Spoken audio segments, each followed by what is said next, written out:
Onstage, his rhymes punished him, but offstage, he struggled to deal with his traumatic childhood, be a good husband, and keep his weight under control. Sadly, it would be that last battle that would ultimately take Big Pun's life and deprive the music world of a very gifted young artist. Rapper and songwriter Christopher Lee Rios, better known by his stage name Big Pun, short for Big Punisher, was born in the Bronx, New York, to parents of Puerto Rican descent. In the beginning, Pun's home life was pretty normal.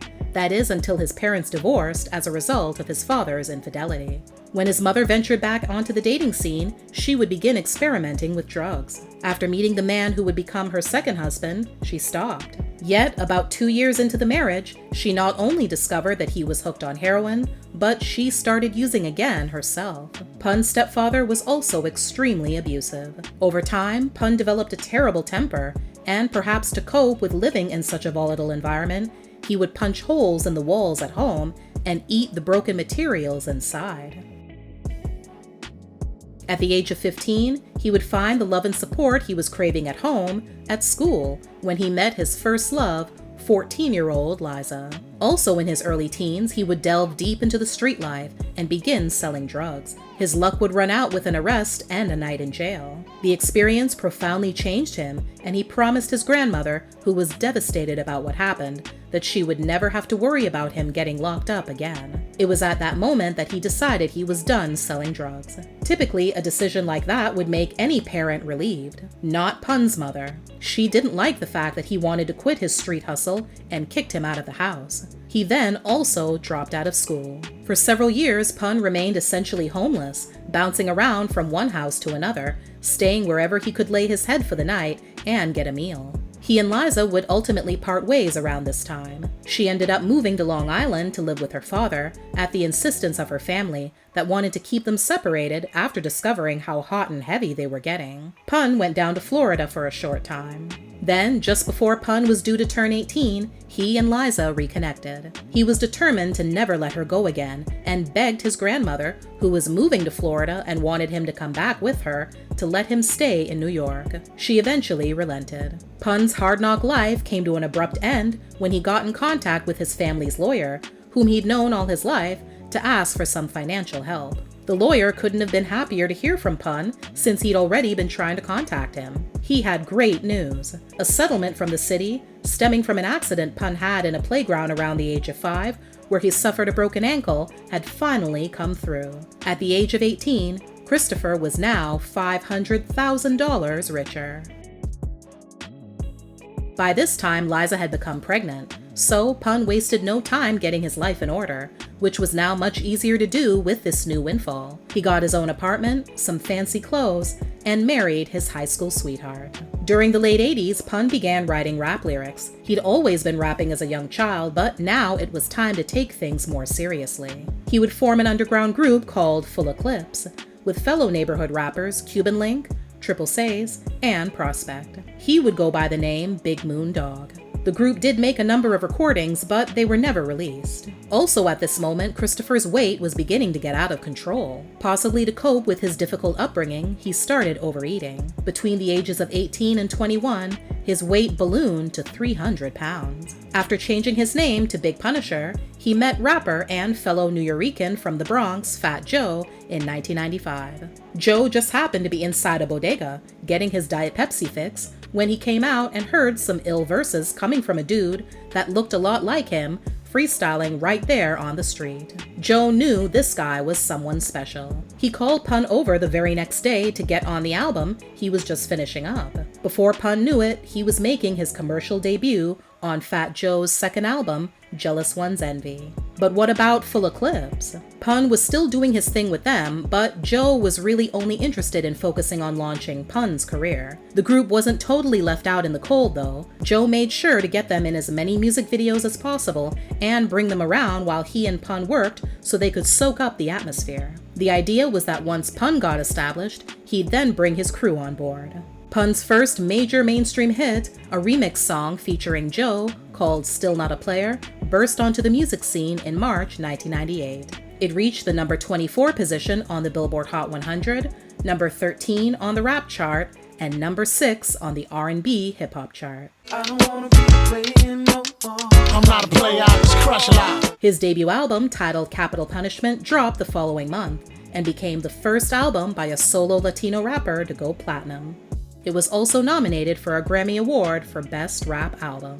Now it was finally time for Pun to put his boys on like he said he would. Pun, plus most of the roster from the now defunct Full Eclipse, became members of the Latino hip-hop collective Terror Squad, founded by Fat Joe. Pun's weight and eating habits continued to be sources of numerous arguments between the rapper and his friends. It got to a point where he didn't even like to eat in front of them anymore. Liza told MassAppeal.com in 2015, "He's an emotional eater. If he gets angry or he's happy, everything is connected with food. It's like the drug of choice. Like, you know how people go through survival experiences with crack cocaine or crystal meth or hardcore drugs, alcoholics? And when you dig into their life, and it's because something happened when they were a child. Either they've got mommy issues or daddy issues, something. So his drug of choice was food. It was literally like a drug, like he was a drug addict." In an attempt to get his weight under control, Pun enrolled in a weight loss program at Duke University in 1999 and shed 100 pounds. Unfortunately, he ended up quitting the program early and quickly regained the weight. Later that year, Terror Squad released their debut album, Terror Squad the Album, in 1999, and achieved success with the track What You Gon' Do, credited mostly to Pun.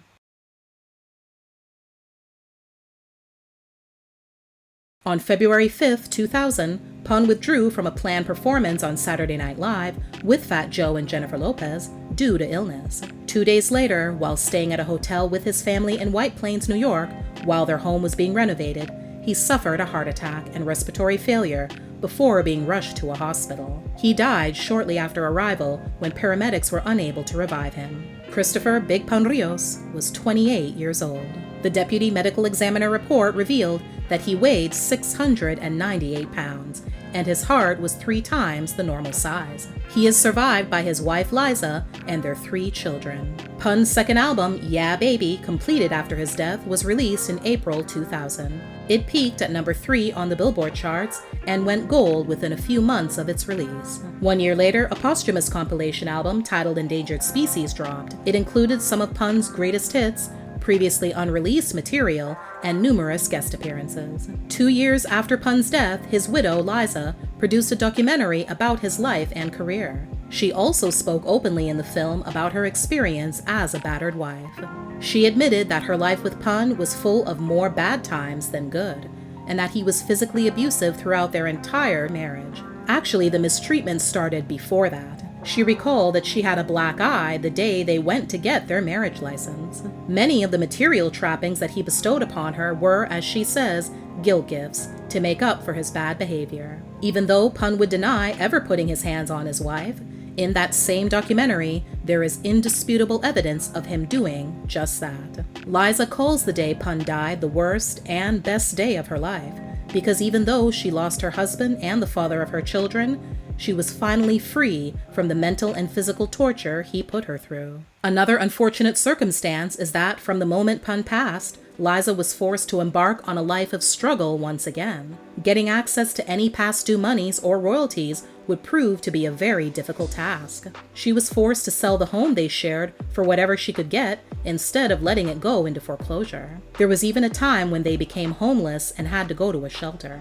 In 2005, she also had to resort to putting her husband's $100,000 custom Terror Squad medallion up for auction on eBay. The assumption of many that the surviving spouse of a successful recording artist will be set for life financially because of all the millions of dollars the star likely made throughout their career is very much false. For years, Liza's been fighting to get the money that she feels is owed to her and Pun's children.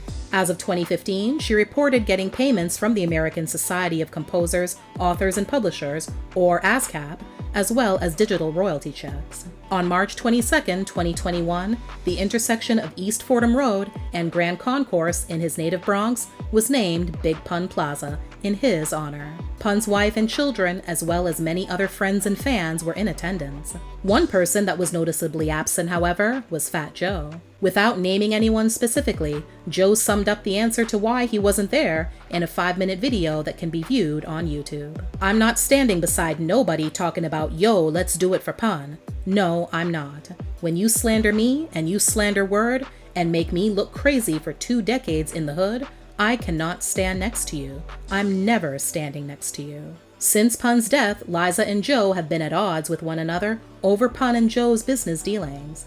On an episode of the Drink Champs podcast in May 2021, Joe declared that he doesn't have control over anything related to Pun, having turned everything over to his family, and that he makes no money off the deceased rapper.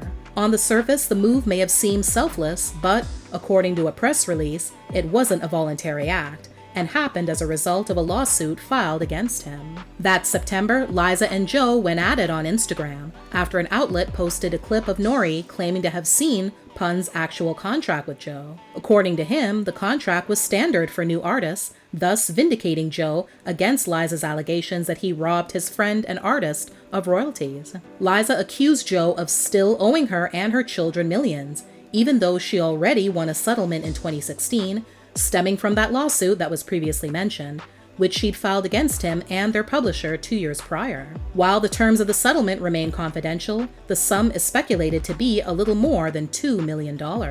Joe then fired back that Liza did receive some money right after Pun passed, but she chose to spend it on her documentary. Things then took an interesting turn when a random commenter chimed in to say that Liza didn't deserve any money since she had cheated on Pun, and with his brother no less.